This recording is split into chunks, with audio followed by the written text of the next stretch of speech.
या और उनकी जो तकालीफ़ हैं वो हुकाम बाला तक पहुँचें।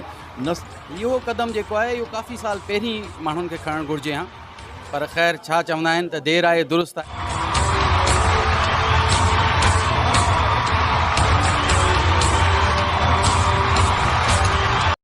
चांदनी मोबाइल एसोसिएशन के अगवाणनि पारां डिजिटल मीडिया एसोसिएशन जी नए चूंडियल उहिदेदारनि जे मान में पुरवकार आजियाणो ॾिनो वियो, जंहिंमें रऊफ़ चांडियो, ज़ाहिर अली शाह, असलम दसवाणी, महबूब अली जुड़ेजो, फारूक तबसम, असगर मलाणू ऐं ॿियनि वॾे अंग में शिरकत कई।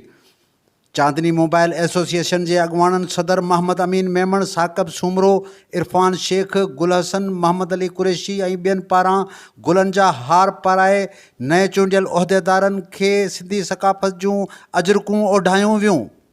उन मौक़े ते मीडिया सां ॻाल्हाईंदे अगवाणनि जो चवणु हो त हिन वक़्तु सोशल मीडिया बहितरीन किरदारु अदा करे रही आहे, जॾहिं त बर वक़्तु ख़बर पहुचाइण में सोशल मीडिया जो किरदारु पिणु साराह जोॻो आहे। MNN TV न्यूज़ सां ॻाल्हाईंदे मौजूद अगवाणनि चयो त उसके मशकूर हैं कि उन्होंने ये जो newly created digital media association के एजाज़ में हमें इस्तकबालिया दिया। इस पे हमारे चेयरमैन साहब, सदर साहब और नाइब सदूर और दीगर ओहदेदारान जो हैं वो भी इस पर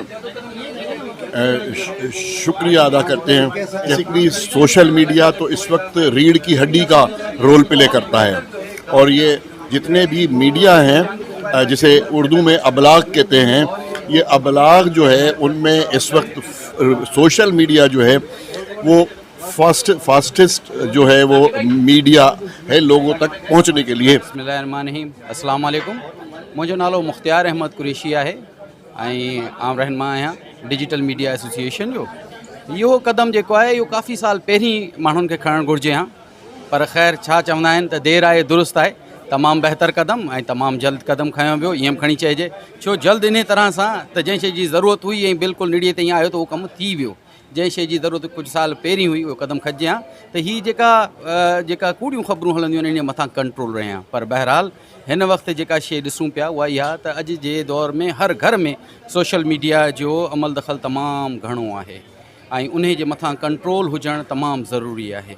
ऐं सम्झां थो इन ॻाल्हि खे त हाणे ही जीअं जिद्दत अचे पई त ही सोशल मीडिया जो दौर अञा वधीक जिद्दत वठंदो।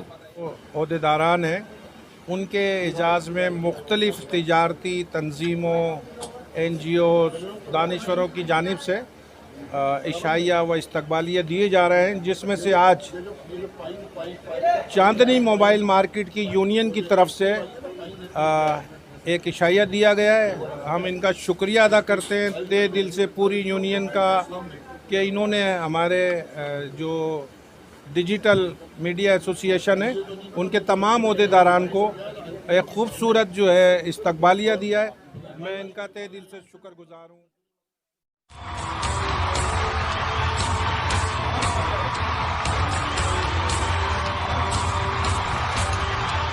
या और उनकी जो तकालीफ़ हैं वो हुकाम बाला तक पहुँचें। नस इहो कदम जेको आहे इहो काफ़ी साल पहिरीं माण्हुनि खे खणणु घुरिजे हा, पर ख़ैर छा चवंदा आहिनि त देरि आहे दुरुस्त आहे।